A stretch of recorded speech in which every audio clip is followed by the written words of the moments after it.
Welcome to Grant's Rock Warehouse, and tonight Byron Boldt is back, and we are going to talk more Zappa. Tonight we're taking a look at the Mothers, Fillmore East, June 1971. Will we like it? I don't know. This is a bit of a different record, so let's get started. Talking bands that no one talks about. Grant's Rock Warehouse. Welcome to Grant's Rock Warehouse, and tonight we are back and we are talking more Frank Zappa, for God's sakes. Tonight we are going to be talking about Live at the Fillmore 1971. What can I say? This is the record that's got two members of the Turtles on it. We've got Mark Volman and Flo and Eddie are both here, Howard Kalin, and we have three members of the Turtles. Yeah, we've got Jim Pons, right? Yep. And this is a bit of a different record.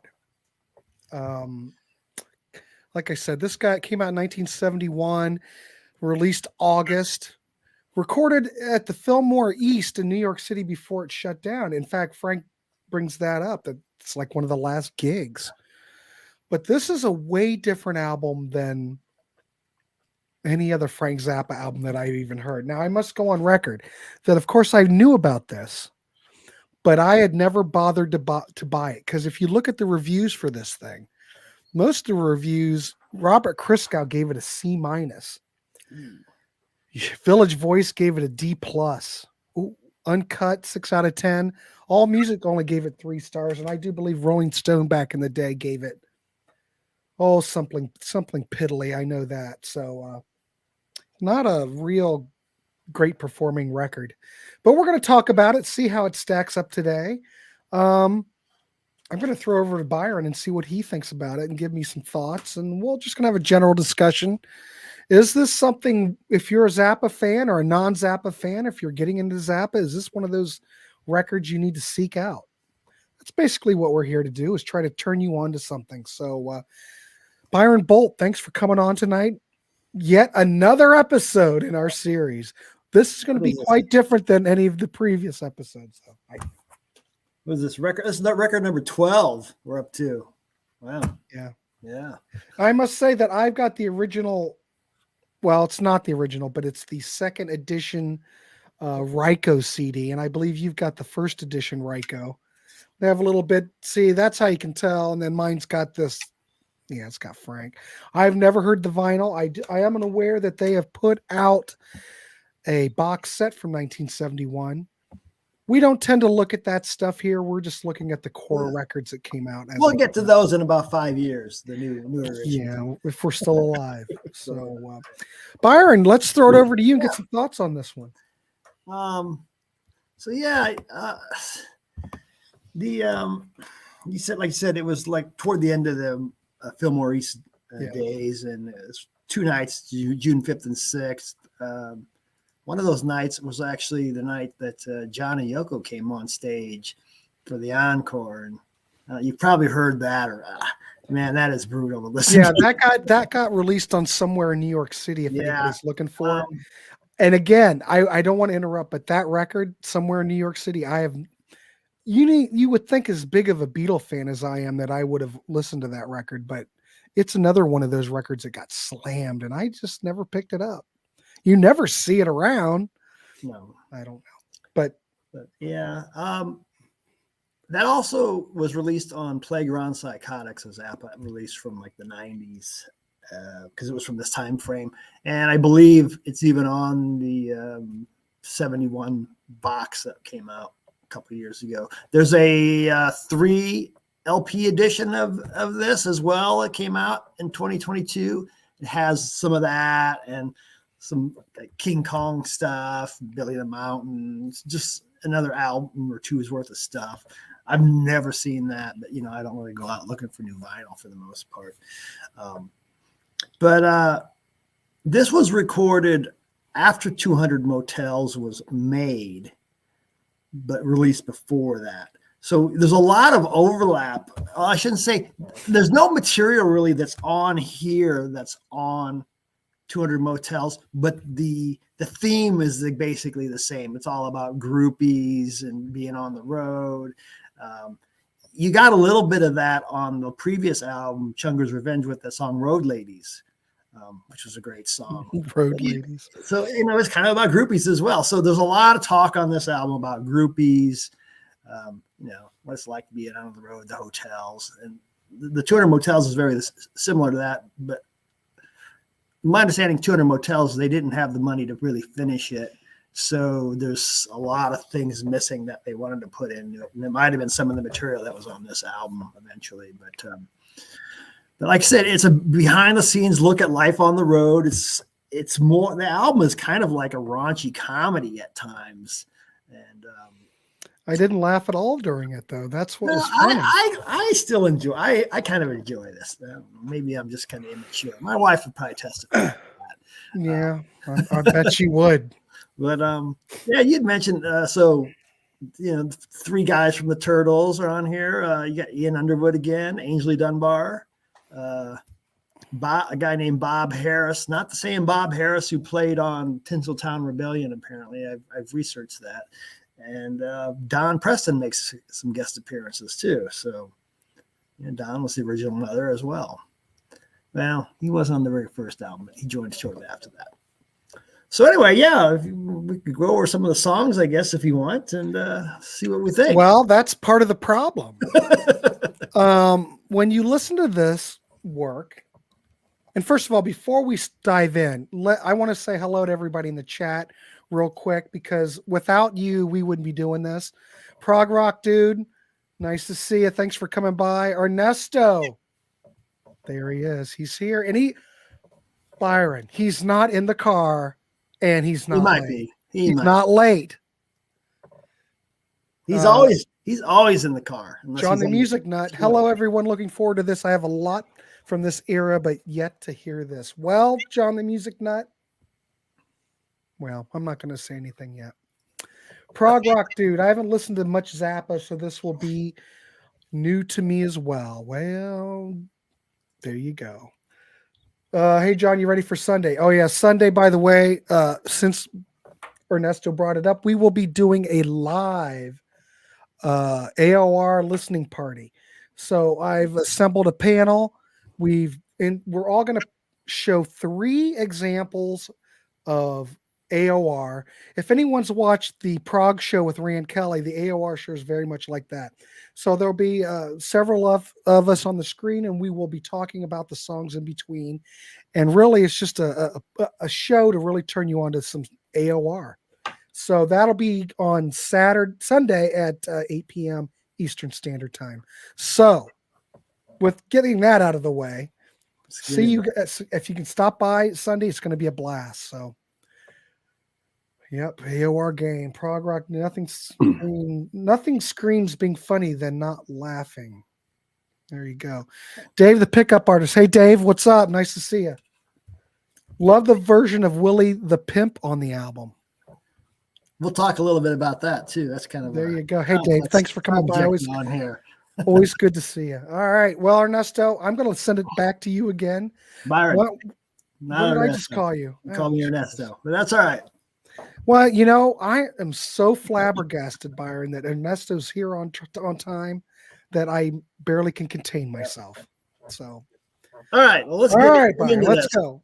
So, the first song on the album is "Little House I Used to Live In," and that was actually on Burnt Weenie Sandwich, but it was about 20-minute version roughly.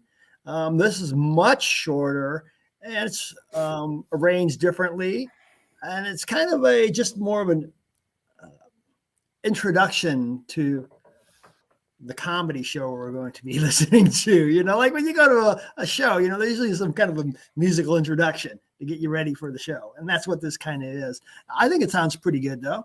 It's one of the better songs on here. It's basically an instrumental, but you get a little bit of Flo and Eddie doing some vocalizations, they're doing la la la's and stuff like that. But so that gets us ready for the show. So the next track is The Mud Shark.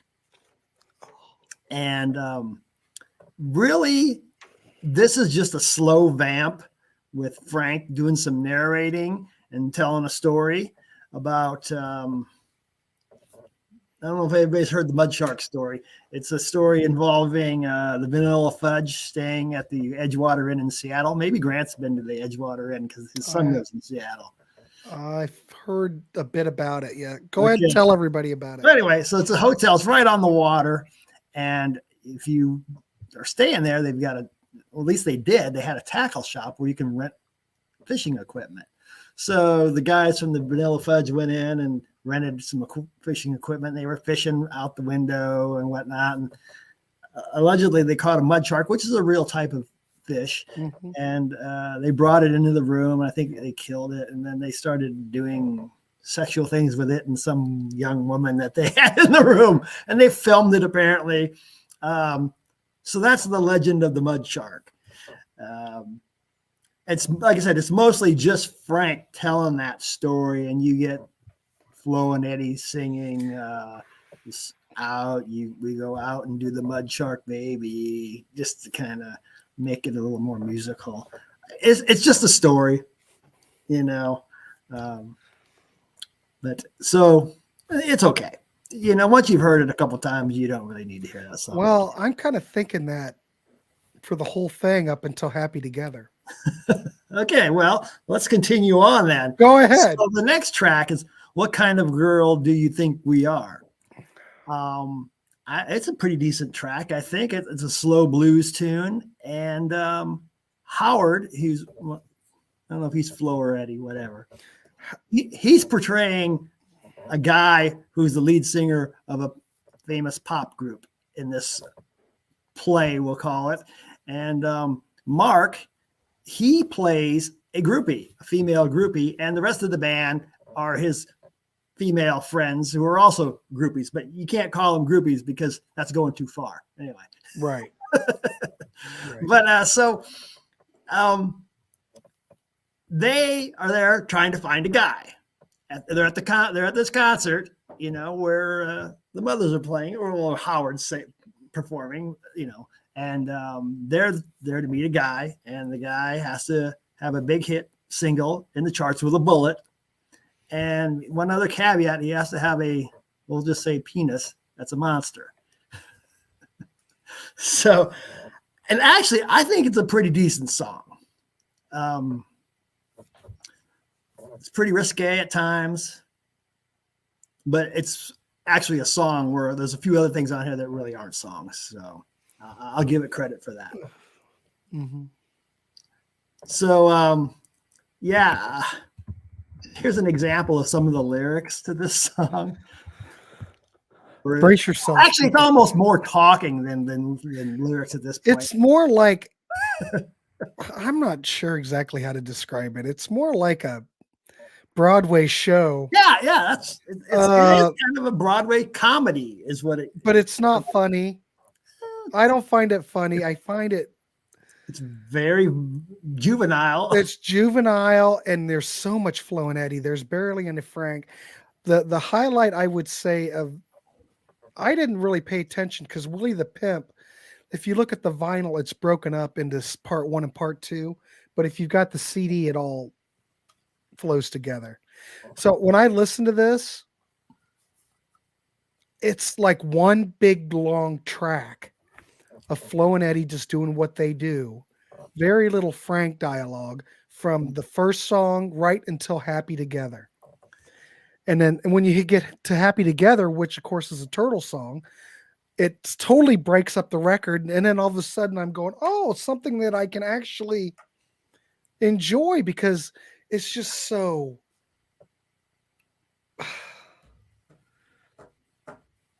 juvenile. And it's not funny at all. Oh, and it's just too much Mark Volman, and it's too much of Howard Kalin. And they're just, it sounds like one big song for at least, I'm looking at the times, for half an hour. Well, I think you kind of liked Chunger's Revenge more. So yes, because you got more Frank singing on that. This is all Howard Kalin and Mark Volman. And don't get me wrong, I love the Turtles. I just don't like this. I don't get it. And I'm trying to be very nice to it. I can see why it got bad reviews. It just is too much. If it was more broken up or you had more Frank, because really the instrumentation on this record is not the star of the show. It's Mark and Howard are the stars of practically the whole thing. And okay, that's fine. Frank has to do what Frank has to do. But I just, So you don't like this album? no. Well, you got to wait until we get further to the end, I think, though. That's where I kind of like it. Once I can get through the Howard Kalen and Mark Volman stuff, I'm okay. Happy Together is great, even though it's kind of a crappy version of it. But Lonesome Electric Turkey, and When We Keep Going, I dig it. Go ahead. I had to get that off my chest. Jump to the end of the album. We're still working on the first side here. The first side is one song. Not really, but anyway. Yeah, it is. Yeah, it is. This is what makes these discussions fun. I'm going to continue on with the fourth song on the first side, which is "Wanna Dick." Which actually I think is a really good song. If you could find it. If you could. Well, yeah, everything kind of runs together too, and but "Wanna Dick" is, to me, it's like a short. In some ways, it's kind of a short Brown Shoes Don't Make It, because Brown Shoes Don't Make It was this little opera with multiple parts, and Wanna Dick is similar to that. It's slow, it's fast, it's vulgar, but even one part of it is a slowed down version of the theme from Lumpy Gravy. I don't know if you caught that. No, because I couldn't hear it. I have to go through all these layers of Howard Kalen and Mark Volman to get to anything. Yeah, but when he's singing, "I've got the thing you need, I am endowed beyond your wildest, clearest, ill-spattered fantasies," that's the theme from Lumpy Gravy right there. That's fine if I could get to it. And then he goes on, "Girls from all over the world flock to write my name on the toilet walls at the Whiskey A Go-Go, for I am Wanna Dick. My blank is a monster. Give me your heart. My blank is a Harley. You can get to start." So, okay, that's total juvenile vulgarity. It is. The thing is, it's sketchy. I mean, go ahead. Just keep going. But anyway, that leads into the next song, "Latex Solar Beef," which is more of a nonsensical continuation about Howard's monster penis. I'm trying to stop saying the word dick. We're a family show, Byron. But this track, it's kind of a slow, bluesy track, which builds to a climax at the end. But like I said, it's killing nonsensical. You get these lyrics like "acetylene, Nirvana, hemorrhoids, talking about your hemorrhoids, baby, steamroller. Hear the screaming, hot black steaming, iridescent naugahyde pythons gleaming, steamroller. All groupies must bow down in the sacred presence of the latex solar beef." So it's just, you got about 2 or 3 songs here. All they're talking about is the monster penis of the singer, which is really stupid. It is. Okay. But, it is what it is. Okay. Yeah. But so that leads, okay, so let's get back on track again. So that leads into Willie the Pimp Part 1, okay, which ends side 1. Now, what's weird is that the vinyl has Willie the Pimp Part 2 on the first song as side 2. And Frank decided, since they were from 2 different shows and he couldn't merge them together, he wasn't going to merge them together, which is fine. But he decided, well, I won't even put it on the CD. So all you get is the 2 or 3 minute version. You don't get the full both versions, which the 2012 CD has both versions on it again. So it matches the original vinyl. That's good. So you need to have the original vinyl or the 2012 CD to get both versions, parts of Willie the Pimp. Okay, so now when I listen to this, which one am I listening to? Is it Part 1 or Part 2? You're only hearing Part 1. but the way he's fixed it though. It's seamless. Do you know what I mean? Everything just you can't detect on this record what's side 1 and side 2. Well, Everything true. is seamless right up until Happy Together. Yeah, it all really It all real flows. If you want a great flowing record, this flows together really well because it's one giant song for 30 minutes. But the two really depends from one was from the first night and one was from the second night. Okay. And, Yeah, June 5th. Yeah, and like I said, on the vinyl, the side 1 it fades out, Willie the Pimp, and then on side 2 it fades in again. But he couldn't combine them. But I don't know why he just threw the part 2 away. That was kind of a dumb move, I thought. Anyway, so let's get back to it. The next track is "Do You Like My New Car?" It's a half pimp prog rock, dude. Half a pimp. So once again, this is really even a song. It's just more vamping and lots of dialogue. I think it goes on for 6 or 7 minutes, and it's more of Howard trying to hook up with the girls, groupies, and and they keep saying, well, we're not going to sleep with you unless you got a giant penis and you got a big hit single in the charts with The Bullet. Okay. But Howard's like, hey, that's me.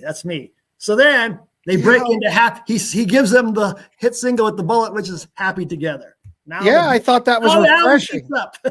Thank God Happy Together came on. Right. Because I just went through a half an hour of just nothing. Of just noise. There's a couple of good things on the first side. Barely. I'm sorry. I can see why they gave it a bad review back in the day. I love everything up into this point. This I just think is just, I don't know. Keep going. So you like Happy Together. That's great. Oh, I love that. Oh, Kinda. It's not a very good version of it. It's all right. It's all right. So yeah, the next track is called "A Lonesome Electric Turkey," which is a Don Preston experimental Moog solo, and I think it's over King Kong backing. I think. Thank God. It's all right. Well, I know it's a return to form for you. Return to form. Thank you. You're thinking, yes, something that reminds me of the original Mothers. Right. But then, so then the next track is Peaches and Regalia, which had been on Hot Rats prior to that. It's very similar arrangement, other than you get Flo and Eddie. They do some singing of the melodies at times here and there. You just can't get away from them on this album. Then it ends with Tears Began to Fall, which to me sounds like a 60s Frankie Valli song. Yeah, I thought I think it's pretty good. You know, it was a single. I'm sure it didn't do anything, but it sounds like something that Frankie Valli would have done. The B-side of that was called Junior Mints Boogie. That I believe is on that 71 Mothers box set, but it's a live guitar solo extracted from a different show with during Latex Solar Beef, which was on the first side. So it's just a guitar, because Frank would do that. He would just release guitar solos from songs, and I do like what Frank did as far as his guitar playing over even though it's very limited on this outing, but what I do hear from it, he's playing a lot of nice, tasty stuff. Yeah, his soloing had really come along in the last 3-4 years. At first there was really nothing to talk about, but over the last Ernesto wants props. He's really gotten it together. Ernesto, have you been paying attention, for God's sakes? I've been holding stuff up. Oh, was it last episode? Someone said, hey, we need to talk more about the artwork. Well, yeah, so we said, okay, we'll do that. Well, there ain't much to talk about on this. It's basically looks like a bootleg, Don't forget to vote. Right. To register to vote. So, Cal Schenkel did the artwork, like he did a lot of stuff for Frank, but on the back, it says covered by Cal Schenkel, and then in quotes it says, he made me do it. So I'm sure Cal didn't want to have to do it this way, but Frank made him. But Prog Rock dude wants to know if Ernesto has eyes. I don't know. I don't think. All right, that's okay, Ernesto. We're just giving you crap. So anyway, we've Anyway, covered the back to the album. original show. Yes.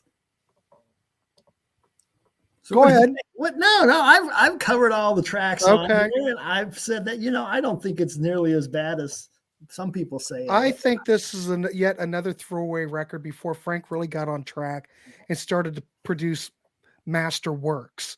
This is just a live show.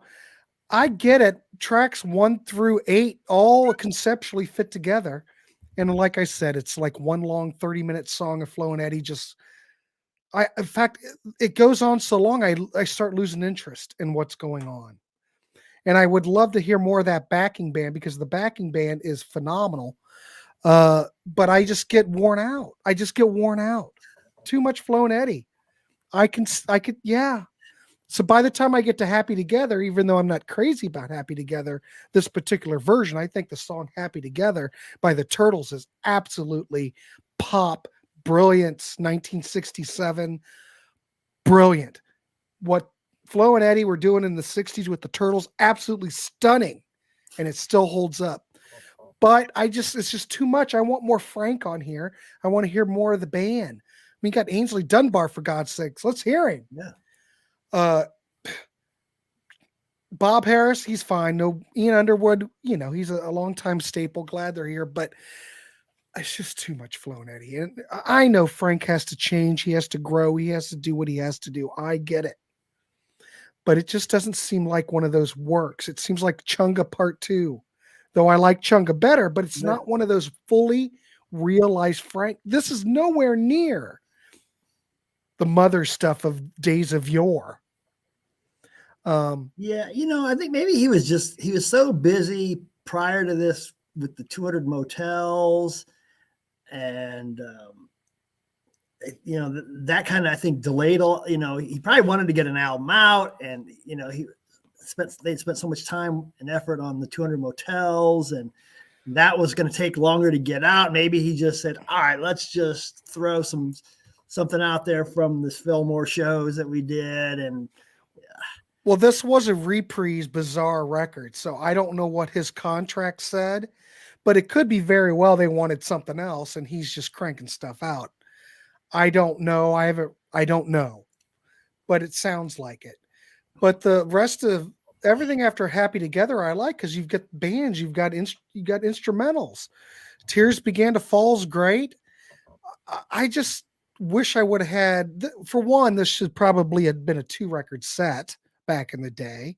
Produce the whole concert. That would have been twice as much if it was a 2-record set. Yeah, but it can't be all Flo and Eddie doing their shtick, because obviously we've got Tears Began to Fall, Peaches, and if you look at the, even though we're not looking at it, it did get an extended box set. Yeah. So it's just more than just Flo and Eddie doing their thing. And I love Flo and Eddie. I just don't like it. I dare you to listen to that box set. I probably would like it better. I don't know. You'd probably kill yourself if you had to sit through the whole thing. Probably when we got to the Yoko Ono stuff. Yeah. I think I did listen to that once. So I'm not a big fan. This is probably my least favorite so far in the series. I don't know. What would Byron? What you like this record? What's your final thoughts on it? Like I said, yeah, I mean, but you don't have a history with this at all, right? So for this record, I'm coming in clean and I'm not comparing it to anything. Yeah, I mean, I've had this since '86, maybe. I think I had it on vinyl before I had the CD, so I've had it a long time, and I like it.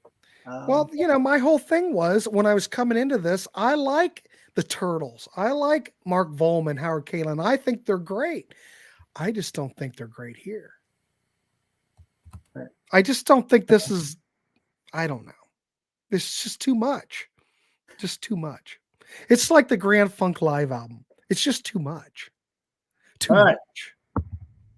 Well, I'm giving it a 7. Yeah, it's not too bad. I like it better than Weasels. No, I like Weasel better. There you go. It seems more. I like Weasel better. You're giving this a 7 out of 10? Giving it a 7.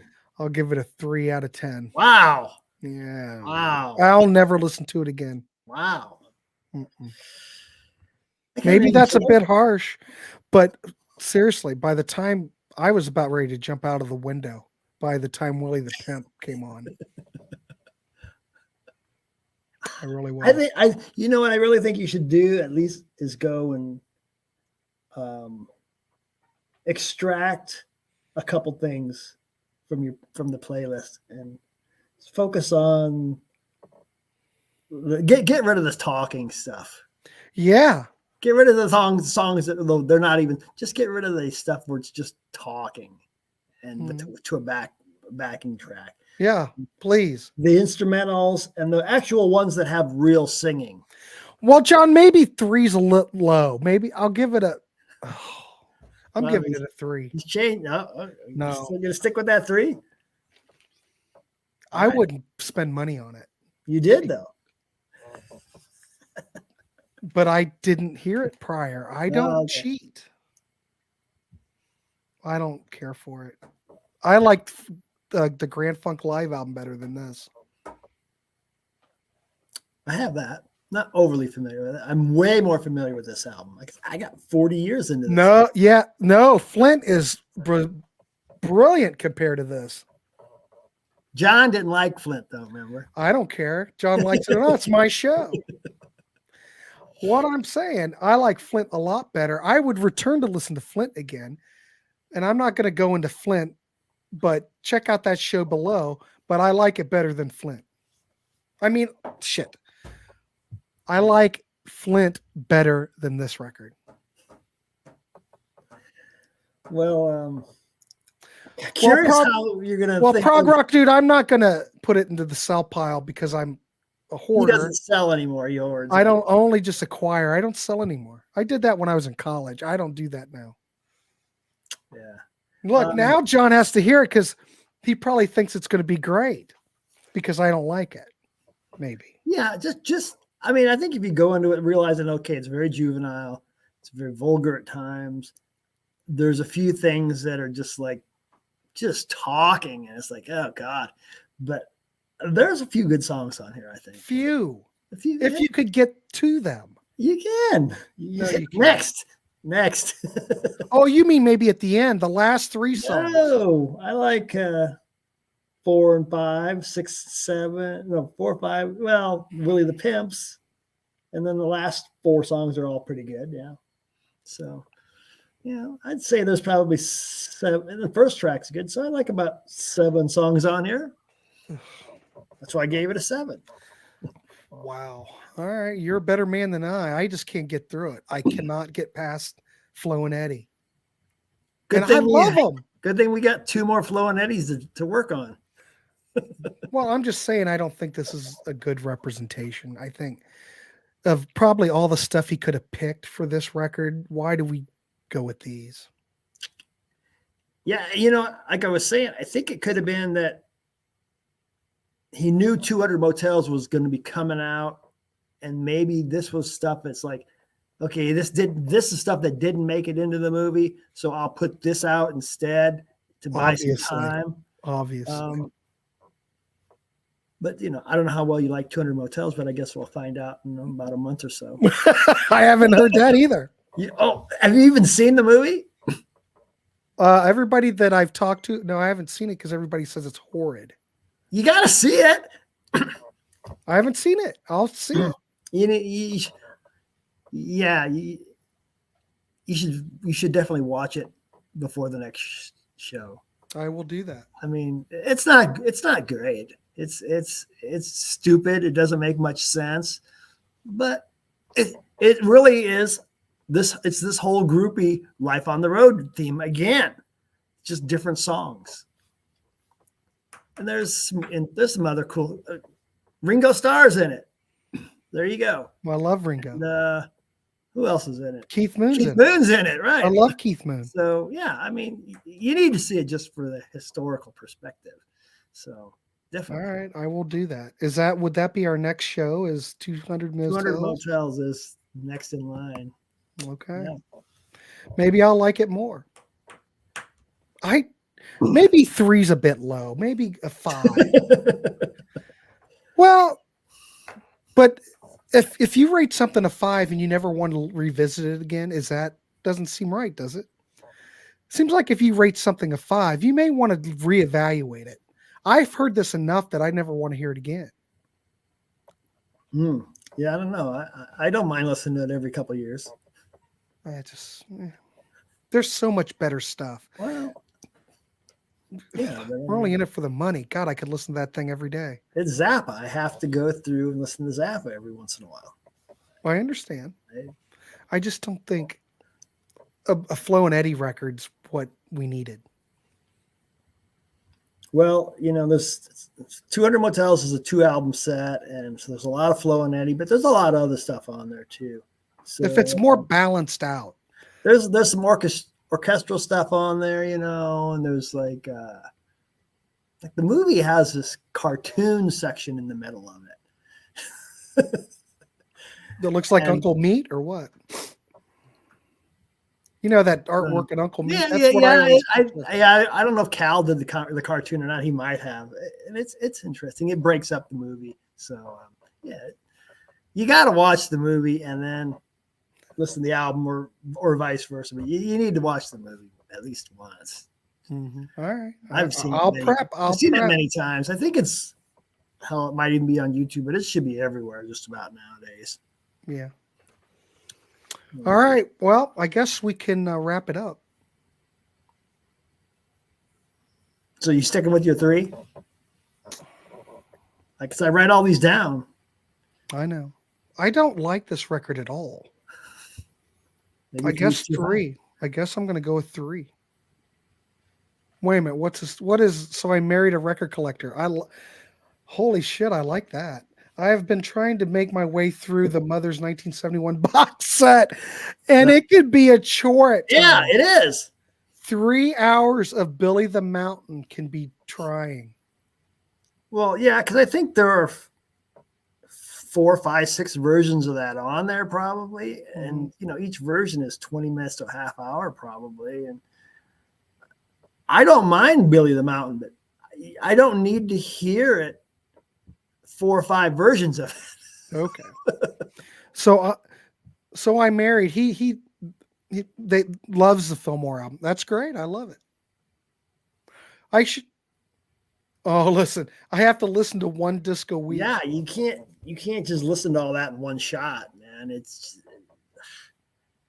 I like Billy the Mountain. Man, I don't know that I can listen to more than one version of it. I can only listen to it once a year, maybe. Yeah. Well, we'll get to that when we get to that album. All right, I guess we can wrap it up. I guess I'll stick with I don't know, 3 to 5, and anywhere between a 3 and a 5 for me. I think all the reviews online, I think when they put it in the middle of the road, well, Village Voice gave it a D+. D+ or B+? D, like in David. Uncut gave it a 6 out of 10. Chris Cow gave it a C-. All Music gave it a 3. So I think my 3's right in that D area. I'd give it a D. And I don't let other critics sway my opinion. I don't either. I'm not, but I just don't think it's good. I just think it's half-baked. Yeah, the music is complex, and I think it's amazing that Flo and Eddie can deliver what they do during these songs, because instrumentally, these are unbelievably hard pieces of music to sing to. How can they even memorize it or keep it in track unless they're doing charts, I guess? I don't know. Obviously, the band's probably doing charts. I don't. I think it's amazing that they can sing to this. I just don't think it stands up. It's too much. Edit it down. We need a couple of songs like this, not the whole damn 30 minutes of it. That's all I'm saying. Yeah, I enjoy listening to their singing. They probably did sweeten it up, because a lot of these records back in the day, they made it sound like Whatever. What? Kiss Alive? Isn't that a crowd from a Blue Oyster Cult concert or something? I'm just saying. I read about that or heard about it. I don't know if that's true or not, but they sweetened up a lot of these things. And I think there was a go-to audience track that all these companies used. I don't know. Everything's not what not everything appears as it should, you know? I always wondered if it would have been like instead of Flo and Eddie, it was Dolenz and Jones. God, I would have loved to have seen that. Can you imagine Davy Jones and Dolenz on there singing? Because you know they were all friendly with the Monkees. Frank was in Head, which is a phenomenal film, freaking great film. If you haven't seen the Monkees' Head, go see it. If you like Zappa, Frank's in it. Great. Annette Funicello, a young Terry Garr is in that movie. Young Terry Garr. I'm going to leave it at that. I just don't see Davy Jones talking about penises. How his penis is the size of a monster. Well, could you see Howard Kalin talking about it? Well, yeah, because he did it. Yeah, but come on. Mickey is here we're on a Monkees thing. Mickey is a great singer. He could do it. He and Davy could pull it off easily. Zappa being friends with the Monkees sounds hilarious. Did you ever watch the Monkees episode where Frank's on there? That's banal and insipid. Words like that are hard to read, especially side by side. Watch the Monkees episode with Frank in it. Yeah, they were all buddies. They were all friends. I was never a Monkees fan, so I mean, love the Monkees. Yeah, but have you watched that footage? I've watched clips of Frank on there and in the movie, but that's really all I've seen. I haven't watched the movie in its entirety or that episode in its entirety. Go check it out. Gets on there. Look, Frank Zappa, Mike Nesmith, Monkees. It'll pop up. They're dressed as each other. It's freaking great. John, you still a VCR? John is, of course, John does. Why wouldn't he? I've got a couple of VCRs. None of them are hooked up, but just in case. They work? Yeah. Wow. I don't have one. I threw those in the trash a long time ago. You never know when you're going to need one. Well, I think we can wrap it up. It's been fun talking to everybody in the chat. It's been yet another enlightening show. Sorry that I didn't like this, but I can't like everything. And, you know, compared to the mothers of invention from the 60s, this pales into comparison as far as I'm concerned. So what do I know? I'm just some dude. I thought you were a bigger Zappa fan. Apparently not. I've always said that the mothers of invention, the original mother stuff, is far superior to anything. That whole era is absolutely brilliant. Just skip over the Flo and Eddie period, though. But I just want to say, before we wrap it up, I thought I would like it because I like Flo and Eddie. That's why I'm disappointed. And you like Chunga's Revenge, man. I like Chunga. I think Chunga's good. I think you gave that a, let's check your score here. Chunga's Revenge, you gave it a 8. Yeah, Chunga's good. Yeah. This is not good. This is the opposite of Chunga. This is just something to fill the contract, the way I look at it. Just kind of not a serious record, just something to throw out there. Because we know Frank starts really coming together here soon. So, all right, everybody. Yep. BM Boldt, I want to thank you for coming on. It's been fun. We will hit 200 motels next month. Other than that, everybody in the chat, everybody tuning in, thanks for coming in. Don't burn a cross in my yard or burn my house down. Please. I'm just trying to be truthful. Way better Zappa than this. That's all I'm saying. Too much Flo and Eddie. Yeah. Byron Lass. I like this record. How do you like the Turtles if it's all Flo and Eddie? They're not doing shtick. That's bad. Bad shtick. That's the problem. And I didn't find any of it funny. Yeah. That's all. That's all. But Flo and Eddie, the Turtles, brilliant. Great stuff. Love it. That Happy Together record, top notch all the way through. Great. All right, Prog Rock Dude, thanks for coming in. We will see you. John the Music Nut, Ernesto, everybody who popped in. So I Married a Record Collector. Nice to see you here. Turtle Soup. Yes, it's a wonderful record. The Rock and Roll Band record. The what's the one? Oh shoot. Where they're dressed in suits. Oh, I'm having a brain malfunction. Battle of the Bands. Great. All the Turtle stuff's great. Well worth looking at. They had great singles, great B-sides, great production. It's a shame that the record, the Blue Whale, what was it? White Whale screwed them so badly, but whatever. Yeah, Battle of the Bands, great record. Great. All right, everybody. I have a Turtle Soup story real quick. Back in the 80s, I walked into like this thrift store and they had records, right? I walk in and there's like a handful, I don't know, 5 or 6 sealed copies of Turtle Soup for like $1 each. So I grabbed them all. Sold them eventually. Don't remember anything about it. I think I listened to it, but I don't remember anything about it. Yeah, but there were probably tons of them out there that were like in cutout bins. Yeah, it was kind of a deal. Because a lot of those later Turtle records, I think that's where they ended up. Yeah. Who bought, that stuff at that point? Not like they were hip. You know what I mean? So you've impressed. So I Married a Record Collector.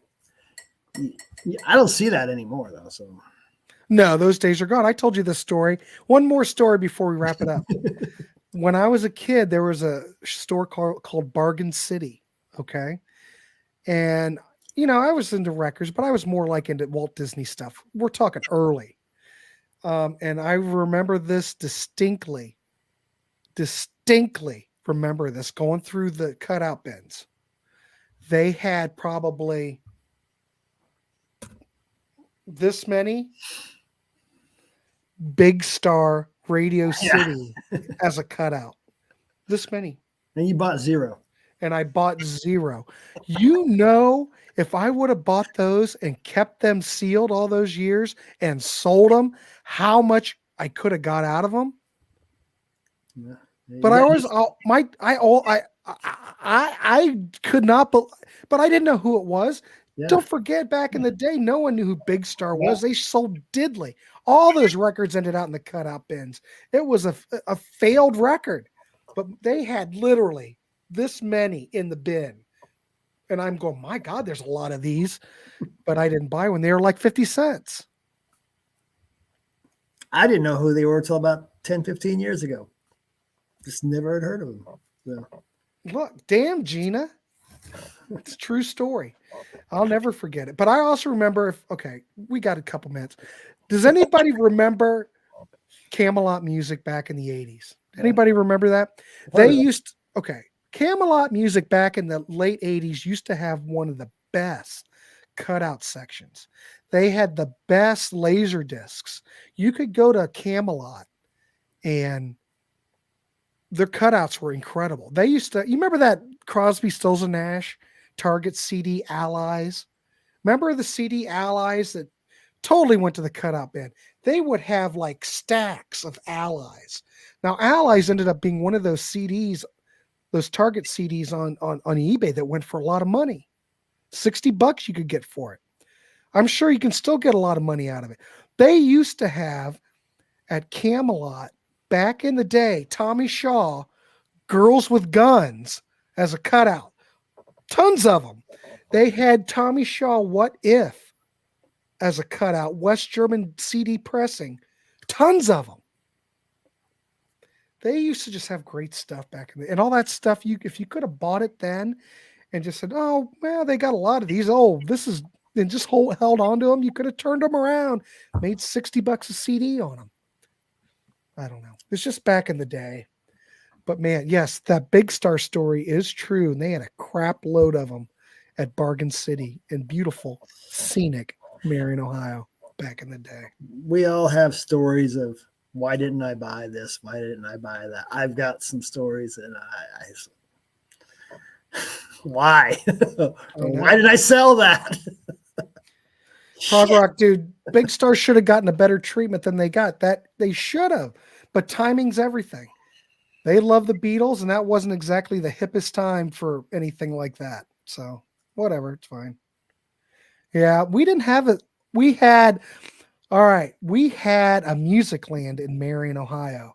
We never had a Sam Goody. I think Sam Goody bought, wait a minute, Scott Shaver, Bargain City. Scott, you remember the Bargain City in Marion, Ohio that was in the roller rink out the edge of town before they built the new one? That's, no. But you remember that one where they had the Big Star record? The Big Star record was in the new building, and they had a great record section back then when I was a kid. But Sam Goody was connected to Music Land, right? We had a Music Land in Marion for years. The thing with Music Land is that their prices sucked. Yeah. Everything was list price. They tried to screw you. Even when they had a sale on something, it wasn't much of a sale. They screwed you. Yeah. They used to even jack up the prices more than list price. Do you remember that? It was we had Music Lands, but they were only in the malls. So I didn't buy from the mall stores much. I went to the standalone record stores, you know. Right. But anyway, well, I don't know. There was something about in the early 70s.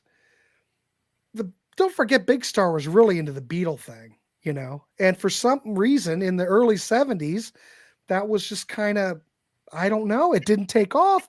Look, as brilliant as Big Star was, maybe it was the promotion, maybe it was the marketing, maybe Argent didn't have any money. I don't know what happened, but they should have been a lot bigger than what they were. I'm just saying. Same thing with Nick Drake, but I digress. Or the price stickers had a little letter, and you go look at the chart to learn the prices. That's right. That's what they had at Music Land. They got, this is D, this is C.